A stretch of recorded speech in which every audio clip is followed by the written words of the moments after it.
des radios Mali, il est 13h à Ngouanala, région de Bougouni. C'est l'heure de votre journal de la mi-journée.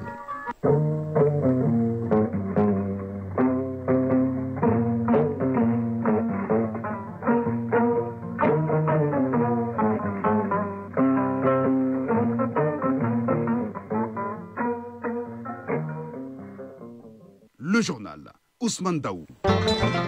Mesdames et messieurs, bonjour. À la une de ce 13h, le président de la transition, le général d'armée Assimi Goïta, est à Bougouni depuis ce matin. Il vient de procéder à l'inauguration de la deuxième mine de lithium du Mali avec 35% des capitaux pour le Mali. Les ressources minières du pays continuent de briller pour les Maliens. La mine, c'est 150 milliards de francs CFA d'investissement avec une production annuelle de 200 000 tonnes par an. Nous serons en direct avec notre envoyé spécial dans un instant, Brahma Traoré. Clôture du mois de la solidarité et de la lutte contre l'exclusion. Un mois au cours duquel les Maliens ont fait parler leur cœur en faveur des plus démunis et des personnes en situation de précarité. Lors du Mali, fin aujourd'hui en Guinée du dépôt des candidatures pour la présidentielle. Pour le moment, les yeux sont rivés sur le général Mamadi Doumbouya, président de la transition, qui n'a pas encore fait acte de candidature. Au Nigeria, après la menace du président américain, les autorités du pays proposent une rencontre Bola Tinubu-Donald Trump pour dissiper la crise. Et puis en sport, le Stade malien Bamako et le Djoliba AC fixés sur leur sort en Ligue des Champions. Ce sera l'Espérance de Tunis, Simba de la Tanzanie, Pedro Atlético d'Angola pour le Stade malien. Et en Coupe de la Confédération, le Djoliba AC hérite de l'USM d'Alger, Olympique Tafi du Maroc et FC San Pedro de Côte d'Ivoire. Toute l'actualité sportive, ce sera en fin d'édition avec Fotigi Tunkara. Voilà pour le sommaire, dans un instant les détails. Lundi 3 novembre 2025. Mesdames et messieurs, bonjour et bienvenue aux informations sur Radio Mali. Je vous l'annonçais dans les titres. Direction Ngouanala, Bougouni, où le président de la transition, le général d'armée Assimi Goïta, est arrivé dans la localité aux environs de 10h30 dans la commune d'Ngounala, dans la commune urbaine de Bougouni, pour l'inauguration de la nouvelle mine de lithium. Nous sommes en direct avec Brahma Traoré. Brahma Traoré, bonjour. Bonjour Ousmane Daou, bonjour à tous et bienvenue en Galana où il fait en ce moment 36 degrés sous un ciel totalement dégagé. À son arrivée, il a été accueilli par le président du Conseil national de transition, le ministre des Mines, le gouverneur de la région et plusieurs autres personnalités. La population est également sortie massivement pour saluer le chef de l'État, a rappelé que le lithium de Bougouni est un grand projet minier des dizaines de milliards de francs CFA avec un impact économique certain. Déjà, la mine a investi plus de 300 millions dans les infrastructures socio-économique au profit de la population. Le Mali détient 35% des capitaux. Le lithium de Bougouni est le fruit d'une triple coopération Mali-Chine et le Royaume-Uni, n'est-ce pas, Brahma Traoré? Et tout à fait, Ousmane Daou. D'abord, il faut dire que le président de la transition rencontre en ce moment les autorités administratives et légitimités traditionnelles de la région de Bougouni. Les échanges portent sur la situation du pays qui nécessite aujourd'hui une synergie d'efforts. Les interlocuteurs du chef de l'État ne vont pas manquer de réitérer leur soutien aux actions en cours dans ce moment difficile.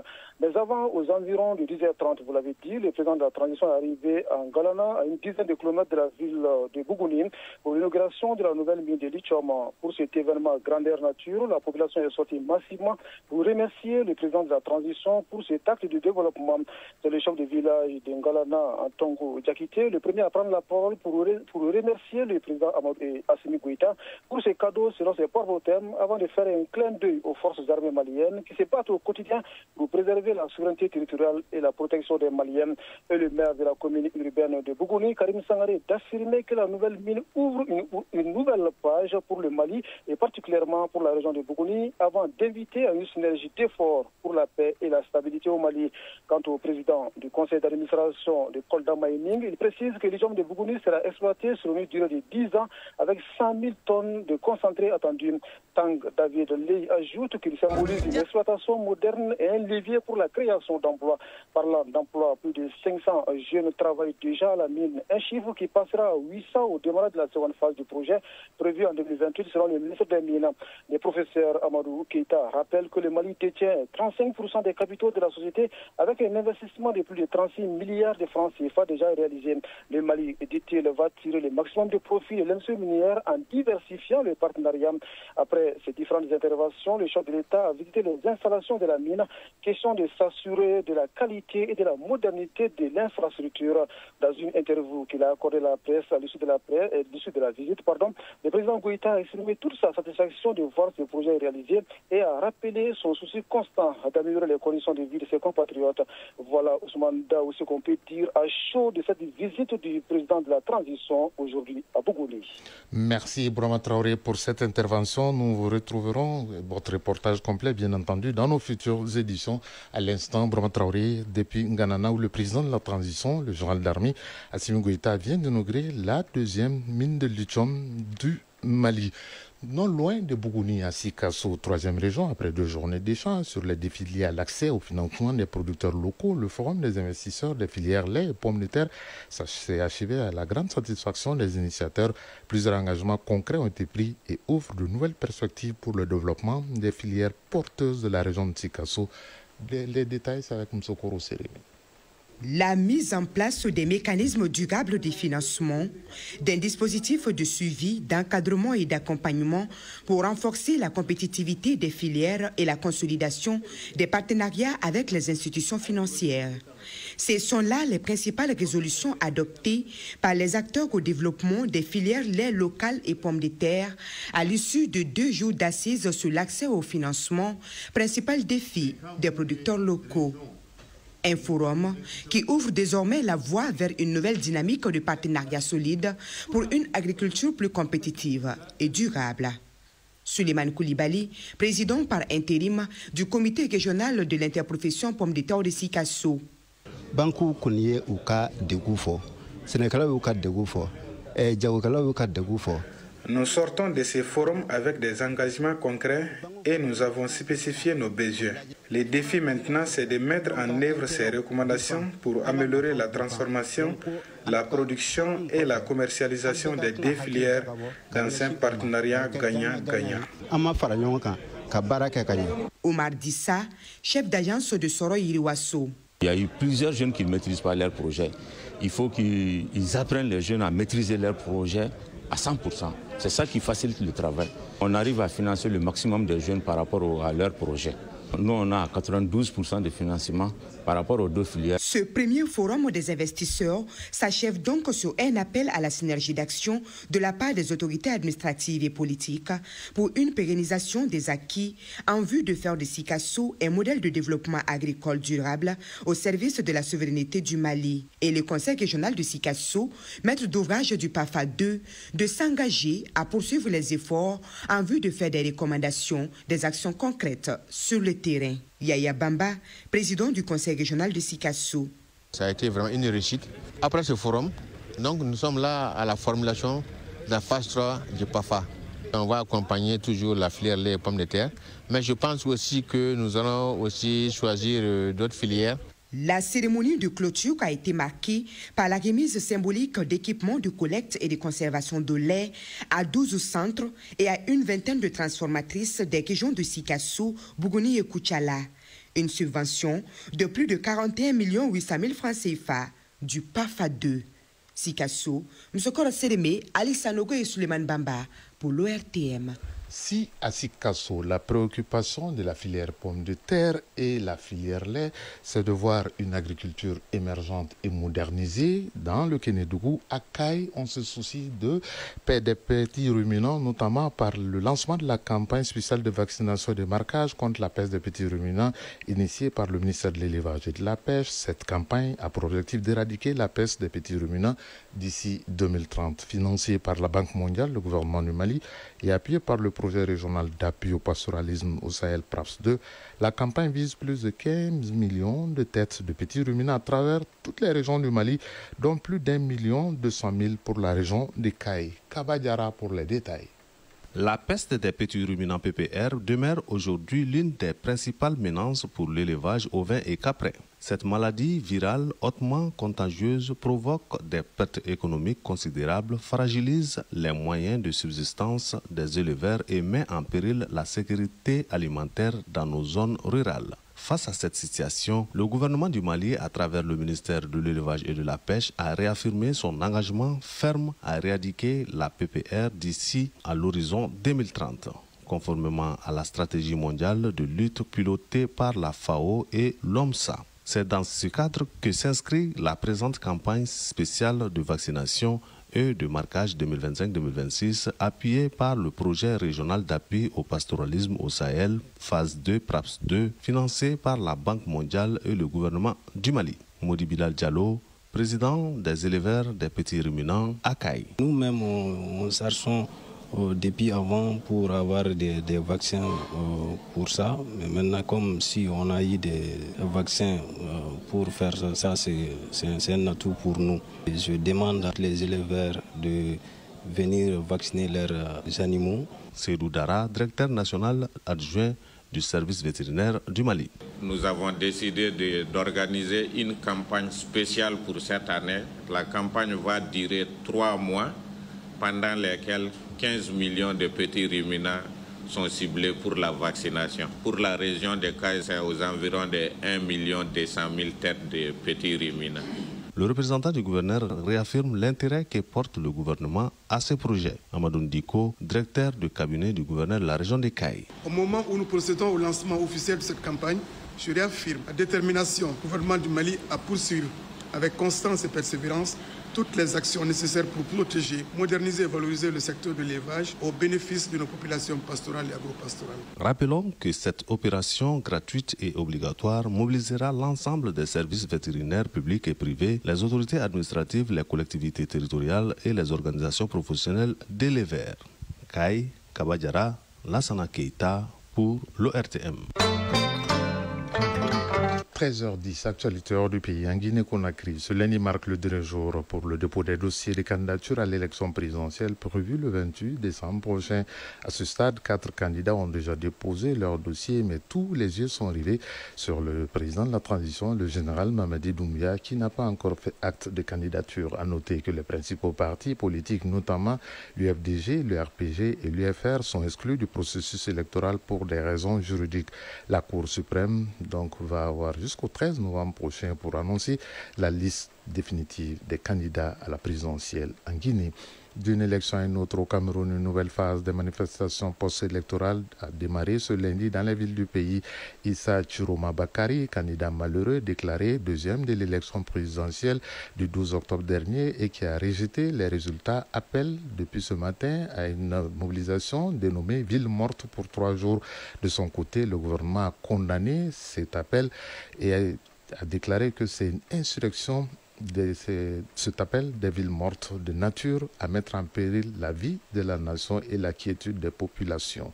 Au Nigeria, les autorités ont proposé une rencontre entre le président Donald Trump et son homologue nigérian Bola Tinubu.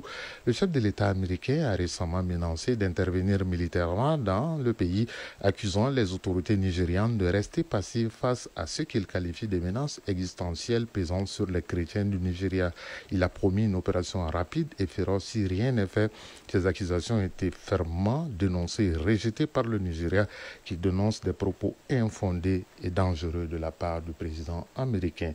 En Turquie, les ministres des Affaires étrangères de plusieurs pays musulmans se réunissent depuis ce lundi à Istanbul pour discuter de l'avenir de Gaza à Khan Fidan. Le ministre des Affaires étrangères turc a rappelé la mise en place de mécanismes permettant aux Palestiniens d'assurer eux-mêmes la sécurité et la gouvernance de la bande de Gaza. Les ministres de ces 7 pays concernés avaient déjà été reçus par le président américain Donald Trump à New York en septembre dernier, en marge de l'Assemblée générale des Nations unies. Retour au pays pour parler de la crise du carburant qui était au menu d'une rencontre entre le ministre de la Promotion de la Femme, de l'Enfant et de la Famille et les leaders des organisations féminines. La rencontre a permis aux femmes de saluer les efforts du gouvernement, mais elle propose une meilleure organisation de la desserte en carburant et l'interdiction de la spéculation. Batraoré a suivi la rencontre. À travers cette rencontre initiée par le ministre de la Promotion de la Femme, de l'Enfant et de la Famille, les membres des organisations féminines étaient appelés à faire des propositions en guise de réponse à la crise des carburants que le pays traverse. Ceci d'autant plus que la femme a un rôle important à jouer dans tout projet de développement. Kouyaté Gundo Sissoko, présidente de la CAFO. Au-delà de l'écoute, de la sensibilisation, cette rencontre est un appel à l'action. Pour surmonter la crise du carburant, les femmes ont fait de nombreuses propositions. Ces propositions sont relatives à la meilleure organisation de la distribution du carburant, à la multiplication des stations ouvertes et à l'interdiction de la spéculation. Nadamba, présidente du réseau des femmes africaines et parlementaires. Chaque fêtière a pris la parole pour donner et dire ce qu'elle pense de la situation et quelles sont les causes, quels sont les effets et surtout faire des propositions de sortie de cette crise-là. Souadou Diabaté, présidente de l'association malienne pour la promotion de la jeune fille et de la femme. On a échangé entre nous, ça s'est très bien passé et nous avons vidé ce qu'on a. La crise actuelle du carburant au Mali, c'est l'affaire de tout le monde. Le ministre Diarra Djeneba Sanouko est convaincu que la solidarité et l'unité doivent guider les actions actuelles pour faire face aux défis et la voix des femmes compte pour beaucoup. À l'issue de la rencontre, les femmes ont formulé le souhait que ce genre de rencontre soit un rendez-vous mensuel pour recenser les contributions de la femme aux actions de développement. Et cette crise du carburant qui sévit partout, un peu dans le pays, la solidarité a été beaucoup demandée, beaucoup de solidarité. Ce qui nous amène à parler justement de la fin de la 30e édition du mois d'octobre, mois dédié à la solidarité et à la lutte contre l'exclusion sociale qui s'est achevé à Bamako ainsi qu'à l'intérieur du pays avec plusieurs actions de solidarité qui ont été menées en faveur des personnes nécessiteuses. La cérémonie de clôture a été meublée par la remise d'une importante quantité de vivres et de non-vivres d'une valeur estimée à plus de 375 millions de francs CFA. Koumba Sissé. Durant tout un mois, les actions de solidarité se sont multipliées à travers le pays. Les personnes âgées, les handicapés, les déplacés, les victimes d'inondations sont entre autres bénéficiaires des vivres et des non-vivres. Colonel-major Assaba Diallo Touré, ministre de la Santé et du Développement social. Pendant cette 30e édition, de nombreuses actions ont marqué l'élan de solidarité des plus hautes autorités de notre pays. Je voudrais noter entre autres la visite au doyen du district de Bamako par le chef de l'État président de la transition, suivie de celle du Premier ministre, des présidents des institutions de la République du Mali et des gouverneurs de région aux personnes les plus âgées dans les communes du district de Bamako et dans les régions.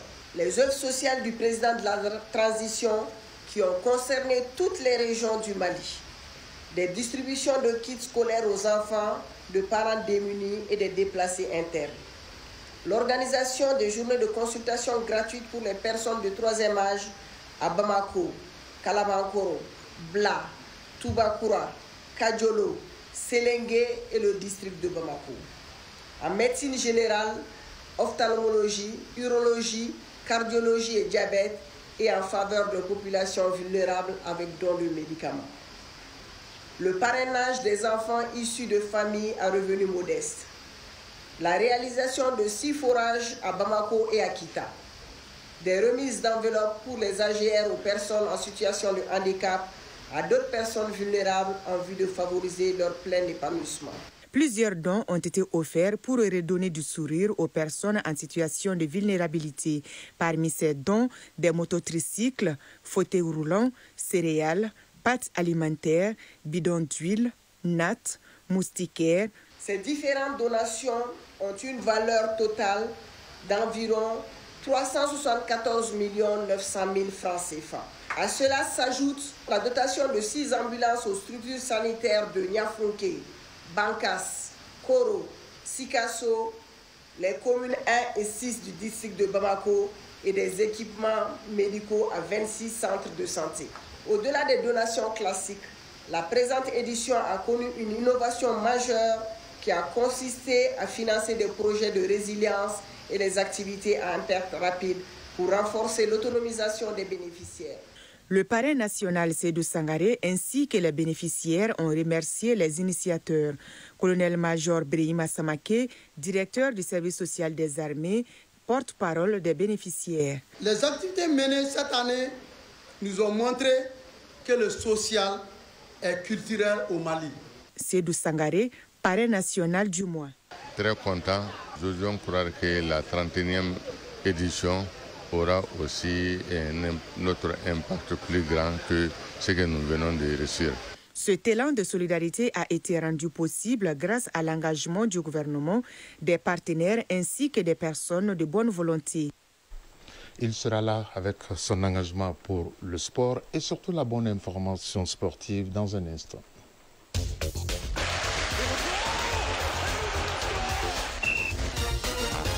Vous l'avez compris, ce générique annonce non seulement la page sportive les lundis de ce journal, mais également l'arrivée de celui que j'appelle affectueusement Dougoutigui Bafoutigui. Bonjour et bienvenue. Merci beaucoup à vous, Ousmane. Bonjour à vous, bonjour à tous.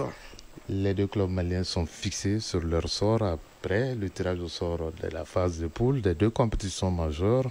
Eh bien, ce sera du lourd pour le Stade malien de Bamako en Ligue des Champions. Oui, le Stade malien de Bamako en Ligue des Champions, les Djulba AC en Coupe de la Confédération connaissent désormais leurs adversaires des groupes au terme du tirage au sort effectué ce lundi dans les studios de Supersport à Johannesburg en Afrique du Sud. Les 16 équipes par compétition ont été réparties en 4 groupes de 4 équipes. Ainsi, d'abord en Coupe de la Confédération, les Djulba AC figurent dans le groupe A en compagnie de l'USM Alger, l'Olympique Safi du Maroc et FC San Pedro de Côte d'Ivoire.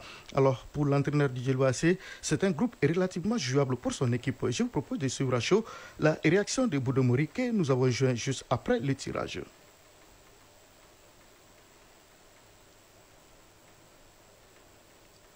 La réaction de Boudomori, entraîneur du Djulba AC, que nous avons joint juste après le tirage au sort. Ils sont partis un peu en avance, plus que vous. Je pense qu'ils ont aligné plutôt le Stade malien va encore Ligue des Champions, qui est la... D'accord, donc on va devoir renverser les choses. Alors, on va donc rester avec ce que vous avez déjà calé. Hein. Alors, Ousmane, en Ligue des Champions, le Stade malien de Bamako est logé dans le groupe D en compagnie de l'Espérance sportive de Tunisie, Simba SC de Tanzanie et Petro Atlético Luanda de l'Angola. Alors, que pense le Stade malien de Bamako de ce tirage? La réponse avec Aguiba, président de la section football du Stade malien de Bamako, que nous avons en ligne, en direct dans ce journal. Président, bonjour. Bonjour, Fotigui. Comment vous allez? Ouais, je vais bien, vous-même. Oui, ça va, Dieu merci. Alors, comme je le disais tout à l'heure, hein, le tirage au sort donc, de la phase des poules de la Ligue des champions d'Afrique de football vient d'être effectué tout à l'heure, il y a juste quelques instants. Alors, le tirage a mis donc, le Stade malien de Bamako dans le groupe D en compagnie de l'Espérance sportive de Tunisie, Simba SC de Tanzanie et Petro Atlético Luanda d'Angola. Alors, qu'est-ce que vous pensez de cette poule? Est-ce que vous pensez que c'est un groupe jouable pour le Stade malien de Bamako? Votre réaction? Ok, merci beaucoup. Bon, moi je pense qu'à ce stade, il n'y a pas de calcul. Hein. Il n'y a pas de calcul parce que la Ligue des Champions, c'est la cour des grands. Tous ceux qui viennent ne viennent pas par hasard. Donc de ce fait, le tirage, nous, on a hérité le groupe D. Et je trouve que les équipes qui y sont dedans, en compagnie du Stade malien, nous pouvons vraiment bien jouer. C'est une poule jouable pour nous. Et je pense qu'on pourra bien tirer notre épingle du jeu. Ok, merci beaucoup. Oui, Ousmane a une question pour vous. Monsieur le Président, bonjour. Bonjour, Ousmane. Nous savons que c'est l'Espérance de Tunis, c'est l'Afrique du Nord, c'est l'Afrique australe avec la Tanzanie, tout comme le Petro Luanda. Du point de vue logistique, est-ce que tout est fin prêt? Parce que souvent, le goulot d'étranglement, c'est la logistique, notamment les voyages pour nos clubs. Effectivement, c'est le goulot d'étranglement. Mais nous, on a une certaine expérience acquise à ce niveau. Quand vous vous souvenez bien de cette phase de poule l'année dernière, que nous avons joué en compagnie des clubs angolais, des clubs sud-africains et marocains. Donc, à un moment donné, on avait eu même à faire des périples en de Luanda. On s'est retrouvé après au Maroc et après on a joué en Afrique du Sud.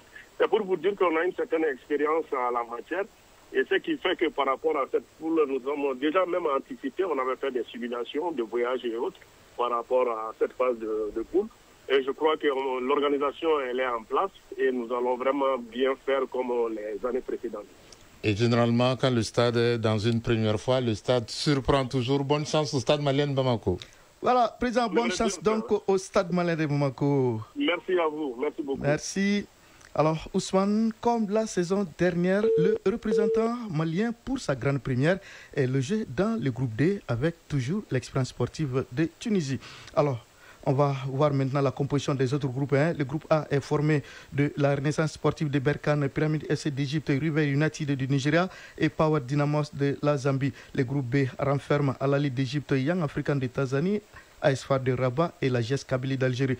Le groupe C englobe Mamelodi Sundowns d'Afrique du Sud, Al Hilal du Soudan, Mouloudia Club d'Algérie et Saint-Éloi Lupopo de la RDC.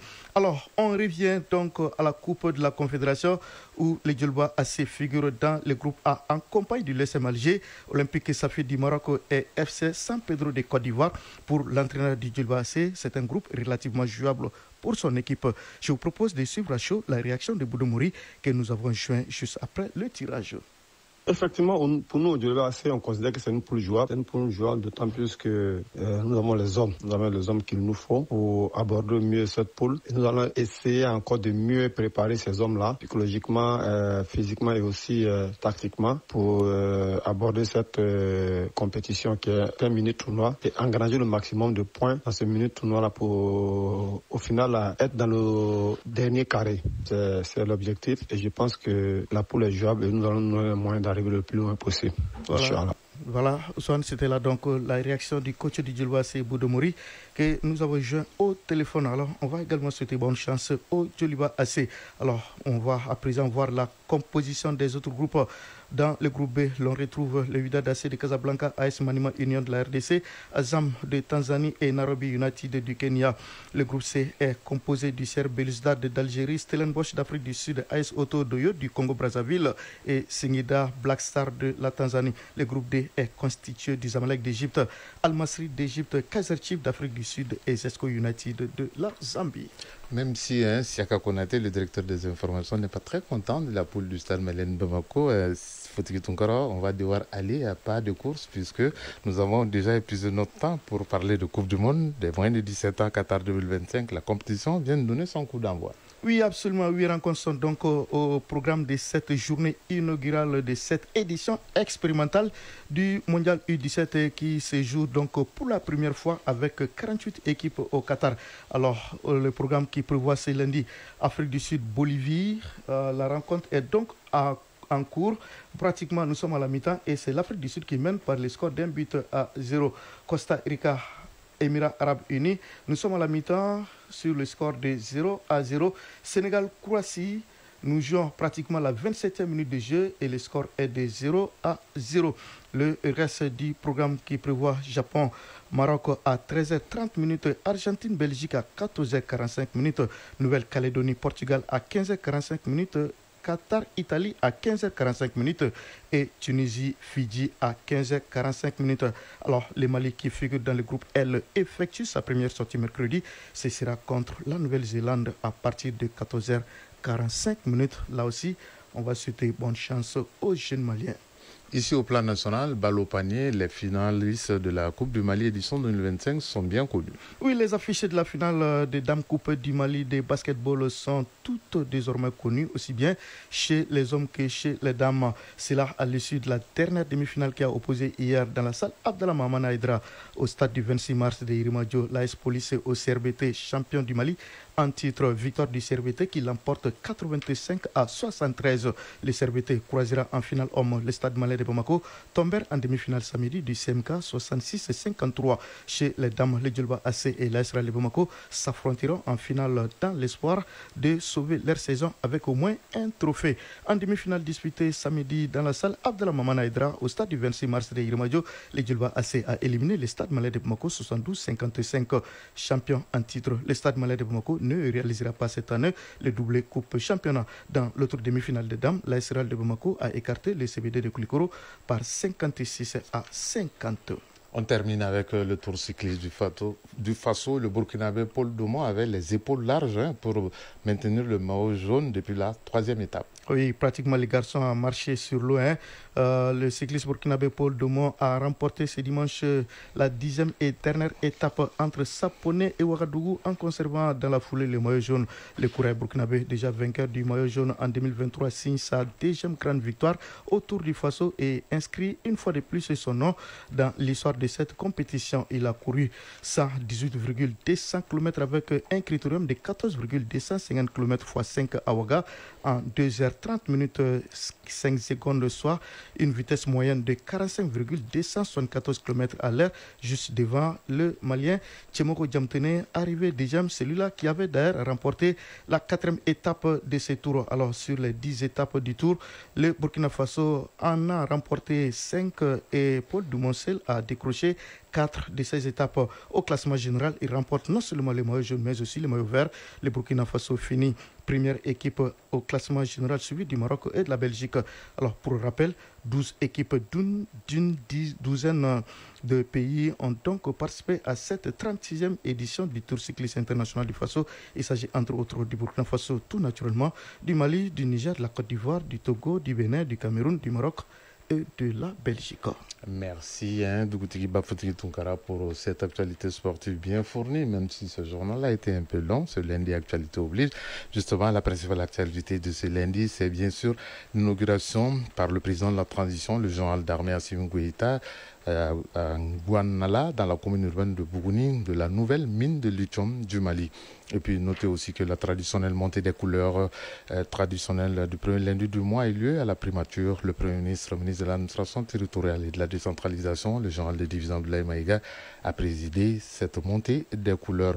Cette cérémonie de montée des couleurs vise d'une part à entretenir une véritable cohésion au sein de l'équipe dans tout le pays, d'autre part promouvoir la paix, la stabilité et cultiver l'amour de la patrie. Il est 13h passé de 29 minutes et ce journal prend fin. Il vous a été présenté par Ousmane Daou, réalisation Draman Sanogo, dossier Babayara, mise en onde Absi Traoré, mise en ligne Bekaï Sissé Badji Touré.